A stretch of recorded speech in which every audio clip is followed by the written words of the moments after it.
الحمد لله الذي هدانا لهذا وما كنا لنهتدي لولا أن هدانا الله والصلاة والسلام على رسول الله سيدنا ومولانا محمد وعلى آله وصحبه ولا حول ولا قوة إلا بالله رب اشرح لي صدري ويسر لي أمري واحلل عقدة من لساني يفقهوا قولي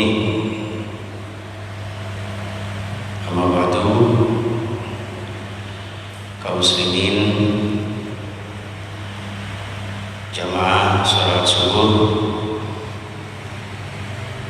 khususnya jamaah Masjid Darut Taqwa yang dimuliakan Allah Subhanahu wa taala yang saya hormati rahimakumullah. Pertama-tama kita bersyukur kehadirat Allah Subhanahu wa taala atas segala limpahan rahmat-Nya, atas segala nikmat-Nya. Kita semuanya dalam keadaan sehat walafiat bisa menunaikan salat subuh berjamaah. Mudah-mudahan amal ibadah kita, amal-amal soleh kita senantiasa diterima oleh Allah Subhanahu wa taala. Amin ya rabbal alamin. Kedua kalinya salat serta salam kita aturkan kepada Nabi kita Muhammad sallallahu alaihi wasallam yang telah membimbing kita dengan syariat-syariatnya, dengan ajaran-ajarannya. Kita suri teladani apa yang menjadi sunnah-sunnahnya. Insyaallah mudah-mudahan kita termasuk golongan umatnya dan bisa bersama-sama masuk surga. Amin ya rabbal alamin. Al-Fatihah. A'udzubillahi minasyaitonir rajim. Bismillahirrahmanirrahim.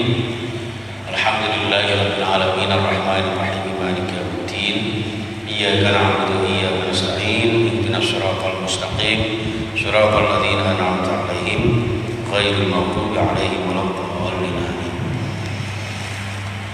Bapak Ibu jamaah rahimakumullah, sambil ngetes suara di dalam masjid kita terbaru ya.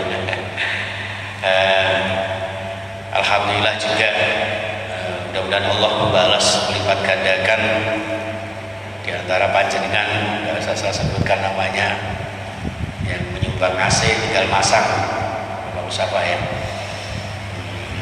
Insya Allah sudah ada dua biji AC, 2 biji koyok jagung ya. Mudah-mudahan nanti menambah dinginnya suasana. Ini harusnya dinyalakan ya, kalau semu ya. Dasar apa ya Pak ya? Baik jamaah rahimakumullah, inilah yang namanya permulaan. Jadi ibarat rumah itu masih perlu pembenahan, doa restu dan dukungan panjenengan semuanya. Ini juga barokah dari panjenengan semuanya, sehingga masjid ini semakin berbenah. Dan alhamdulillah di masjid ini sering saya sampaikan, kompleks sebetulnya ya, sudah tercukupi segala kebutuhan. Mau butuh sound system, ada yang ahli sound system. Butuh kamera, ada yang ahli kamera. Bahkan mungkin marbot masjid butuh kasur, juga ada ahli kasur. Iya. Mungkin ada sandal masjid, ada juga produsen dan seller sandal, sepatu dan sebagainya. Nah, untuk saya ini hanya sebagai pinter ngomong tapi kayak soal ngamal lah. Ustaz Musafa ini yang bagian kepekaan untuk ini ditata begini, dilaksanakan begitu, itu insya Allah ini wah indahnya beliaunya. Dan alhamdulillah mudah-mudahan kita tinggal menempati ini bisa ibadah, bisa ngaji dengan istiqomah, dengan semangat. Jamaah rahimakumullah, masih tentang bab ariyah ya, Pak Ahya ya. Ikrar. Bukannya sudah ya ikrar ya? Sudah ya. Babul ikrar ya, pengakuan. Itu kemudian satu hadisnya saja kan. An Abi Dzar Al-Ghifari qulil haqqa walau kana ucapan yang benar, ya, sampaikan yang benar atau sampaikan kebenaran walaupun pahit dirasakan. Yang namanya kebenaran itu pasti pahit, Pak. Ya. Karena kebenaran itu tidak pandang siapa yang menyampaikan, siapa objek penyampaian. Dan biasanya kritik itu memang lebih cenderung kepada sesuatu yang tidak kita sukai. Ya. Kebanyakan manusia itu lebih suka kalau dipuji. Bahkan kadang-kadang jelek pun maunya dipuji, disuruh dianggap baik. Sehingga ada kamuflase, ada manipulasi, ada polesan-polesan dan sebagainya. Sampai-sampai ada yang ingin mengadakan satu gerakan-gerakan, katakanlah alumni tertentu ternyata mengaku dia hanya tamatan aliyah, hanya dipakai satu baju tertentu kayak gitu kan, sampai segitunya. Ini satu indikasi bahwa kebanyakan manusia itu memang maunya mendapat pengakuan baik sekalipun dia jelek. Ya. Maka seburuk-buruknya ngapunten, seburuk-buruknya pencuri, maling gitu ya, maunya tetap diakui sebagai orang baik, tidak mau dia disebut orang jelek. Inilah maka ikrar itu maksudnya keberanian kita untuk menyampaikan kebenaran walaupun kadang-kadang pahit dirasakan. Sebaliknya dari diri sisi kita pun demikian. Ketika ada anak kita, ada saudara kita, ada teman kita menyampaikan kritikan, masukan, walaupun mungkin pahit kita rasakan, ya harus kita terima. Gitu. Sehingga inilah yang kemudian membawa perbaikan di kemudian. Berikutnya, para jamaah rahimakumullah, babul ariyah itu juga sudah, ya, mungkin kebesaran. Babul ariyah, bab tentang pinjam meminjam, ya, pinjam meminjam, atau bab tentang pinjaman. Ya. Pinjam meminjam itu maksudnya dalam kaidah fikih itu maksudnya ibahatul intifa bila iwadin, ya. Jadi diperbolehkannya mengambil manfaat dalam suatu barang tanpa sewa, tanpa ganti rugi. Ya, ganti rugi atau ganti untung, ya. Jadi tapi wasubuti amriha, tapi barangnya itu tetap tidak berubah. Jadi pinjam meminjam itu maksudnya meminjamkan sesuatu barang di mana barang itu boleh dimanfaatkan, ya, tanpa adanya kerusakan ketika dikembalikan, tapi tidak ada ganti rugi. Kalau ada ganti rugi namanya apa? Sewa menyewa. Ya, itu pun ada aturan-aturan tertentu. Makanya ariyah itu adalah pinjam meminjam dengan syarat-syarat tertentu, ya, yang bisa diambil manfaatnya, ya, tidak merusak barangnya. Dari definisi ini kemudian secara garis besar ariyah itu dibagi dua. Ada ariyah mutlaqah, ya, ada ariyah mutlak. Ariyah mutlak itu ariyah yang tanpa satu syarat, tanpa satu ketentuan tertentu. Ya. Contoh misalnya saya pinjamkan sepeda motor ke Pak Yanto, ya, ini nggak ada aturan tertentu, nggak ada syarat tertentu, pokoknya tak pinjamkan ke Pak Yanto.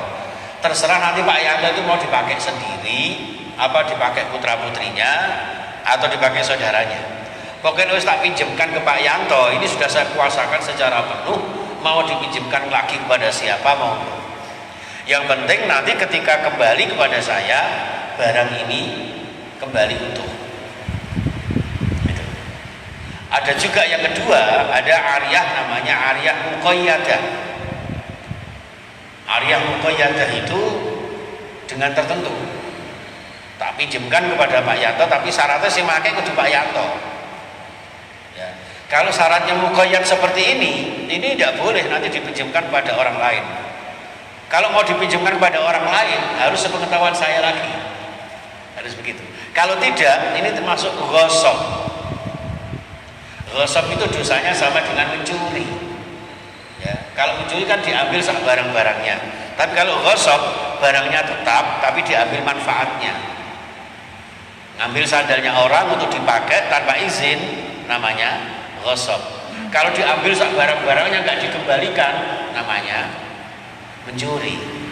Ya, itu dalam Islam itu seperti itu. Sehingga ketika memanfaatkan barang yang dipinjamkan, ini harus pengetahuan yang punya barang, Nah, sekarang kan sangat mudah sekali tuh Pak, lewat WA misalnya. Pak Khozin, ini motor yang jangan pinjamkan kepada saya, ini mau dipinjam anak saya karena istrinya mau melahirkan, dibawa ke rumah sakit apa dan anak misalnya ya. Nah, ini sebagai orang yang dipinjamkan juga jangan ini, karena sifatnya pinjam meminjam itu adalah wa ta'awanu 'alal birri wa taqwa.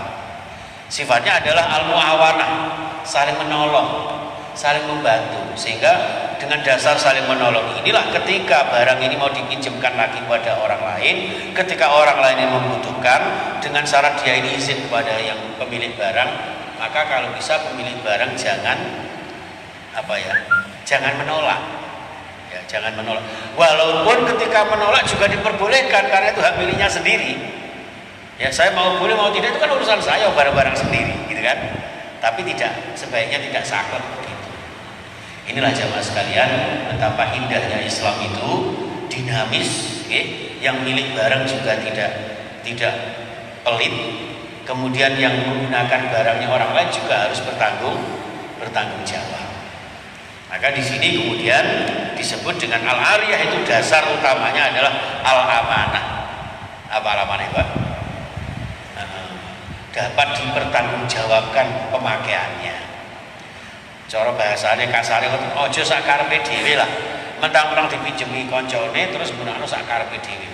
Nek perlu barang pinjaman iku kudu hati-hati. Lah godaane manusia itu gini, Pak. Kalau miliknya sendiri justru malah lebih hati-hati. Bertitik ngoten dilas terus. Tapi nek pinjem barang iki wong nang pinjem maneh. Apa nek ketok titik ngoten wis balik gak ketok ya. Gak rugi. Itu tidak boleh kayak gitu. Itu nanti ada hitungannya nanti di akhirat itu. Ya, itu ada pertanggungjawabannya itu di hadapan Allah Subhanahu wa taala. Walaupun yang punya barang barangkali tidak tahu. Ya, mungkin belum tahu yang punya barang ini. Itu loh. Dan itu sering terjadi di masyarakat kita. Nah, barang pinjaman harusnya lebih hati-hati, tapi justru sebaliknya. Dan inilah salah satu tanda akhir zaman, ketika amanah sudah disia-siakan. Di sini maka hadisnya tentang ariyah itu lebih cenderung kepada masalah-masalah yang terkait dengan amanah. Hadis yang pertama yang kemarin sudah kita baca, An Samurah bin Jundab ini qala Rasulullah sallallahu alaihi wasallam, alal yati ma akhadat hatta tu'addiyahu. Jadi apa-apa yang ada di tangan kita dari suatu pinjaman itu boleh dimanfaatkan, boleh dimanfaatkan, tapi juga harus dirawat. Ya, yang punya barang juga silakan memperbolehkan, ya, dengan syarat-syarat tertentu. Kemudian bisa diambil manfaatnya ala ma'akhadat hatta tu'addiyahu, sampai selesai dimanfaatkan kemudian dikembalikan kepada sang pemilik barang. Bahkan ngapunten, orang yang peminjam yang bertanggung jawab itu, katakanlah sepeda motor kan butuh bensin, bahan bakar gitu. Nah ini bukan menyewa, tapi berilah sekedar ganti rugi bahan bakar, atau mungkin sudah diisi bahan bakarnya. Jangan yang punya mobil misalnya, saya kepengen ngerasano si RV ini Abah Mokhtar, tak pinjemi, nah bensinnya penuh, mulai tekan ngomah kosong, mau lagi pulang pergi Blitar Surabaya. Iki gak pinjemen iki jenenge apa? Lama ini ya. Dan biasanya orang seperti ini mungkin yang punya sekali itu ikhlas. Untuk berikutnya wis bisa dikiai. Ya saya seperti itu. Inilah para jamaah di dalam Islam dilihat seperti itu. Apalagi di hadis yang kedua ini, wa an Abi Hurairah radhiyallahu anhu, dari Abu Hurairah radhiyallahu anhu qala Rasulullah sallallahu alaihi wasallam, "Addil amanata ila mani tamanaka." Addil amanata, tunaikan amanah, laksanakan amanah dengan sesempurna mungkin, ilaman, terhadap orang, itamanaka, yang memberikan amanah kepada kamu. Ya, berikan amanah artinya laksanakan amanah dengan penuh tanggung jawab, ya, yang nanti akan dipertanggungjawabkan terhadap orang yang memberikan amanah kepada kita, ya, sekaligus juga amanah yang nanti akan dimintai pertanggungjawaban di hadapan Allah Subhanahu wa taala. Ini biasanya terkait dengan barang. Nanti di hadis berikutnya itu ada yang kemudian dari hadis ini tentang ariyah itu kemudian ada dua jenis, ya, dua jenis amanah. Ada amanah madmunah, ada amanah muaddah. Ya. Kalau madmunah itu amanah terkait dengan barang yang ketika rusak, ya, maka atau hilang, maka boleh diganti dengan barangnya, ya, dibelikan barang seperti itu atau diganti dengan uang. Gitu. Tapi kalau amanah adiyah itu amanah yang barang ariyah, barang titipan ini ketika hilang, misalnya berupa motor jenis Vario atau Beat atau Yamaha atau NMAX gitu, ya, itu harus sejenis itu, harus sejenis itu, dan tidak boleh diganti dengan harga atau benda-benda atau harga seharga itu, tidak boleh. Inilah maka perlunya amanah ketika kita pinjam milik orang lain. Ini termasuk titipan orang lain diamanahkan kepada kita karena kita membutuhkan untuk memanfaatkan barang tersebut. Ya, walaupun hadis ini sebetulnya maknanya sangat umum, ya, melaksanakan amanah itu dalam segala lini kehidupan. Amanah sebagai pimpinan rumah tangga, amanah sebagai ibu rumah tangga, amanah sebagai orang tua terhadap anak-anak kita, amanah anak-anak terhadap orang-orang tua kita. Bahkan amanah seorang imam terhadap makmumnya. Betul, Pak? Ya. Jadi imam ini punya tanggung jawab kepada makmumnya. Makanya kan Rasul mengatakan al-imamu liyutamma bih. Imam itu harus siap, harus representatif, harus cocok untuk diikuti. Yang makmum harus mengikuti imam, tapi imam harus tanggung jawab bagaimana melayakkan diri, memantaskan diri menjadi imam. Gitu loh, Pak. Makanya kadang-kadang saya juga merasa sebenarnya kurang pas saya ini menjadi imam. Karena apa? Suaranya pas-pasan, gerakannya sholat pas-pasan, sholat sunai pas-pasan. Kadang-kadang wiritan duduk mari setelah orang acara ngoten, mari salam langsung sholat sunnah. Itu saja, ini corok akidah imam itu kurang bagus. Imam yang sempurna itu datang lebih dulu, ketika makmum sudah bersih baru imamnya keluar dari masjid. Jadi nanti misalnya subuh kayak gini, nek jenengan sudah kundur semua, baru saya boleh pulang. Lalu caranya ngono lah, aku persiapan nang sekolah terus piye. Gitu ya. Tapi artinya amanah itu bagaimana meminimalisir, minimal, ya, setidak-tidaknya meminimalisir untuk terjadi khianat terhadap amanah yang dimiliki. Gitu. Ya termasuk kita lah, Pak. Jadi pimpinan rumah tangga itu pasti banyak kekurangannya.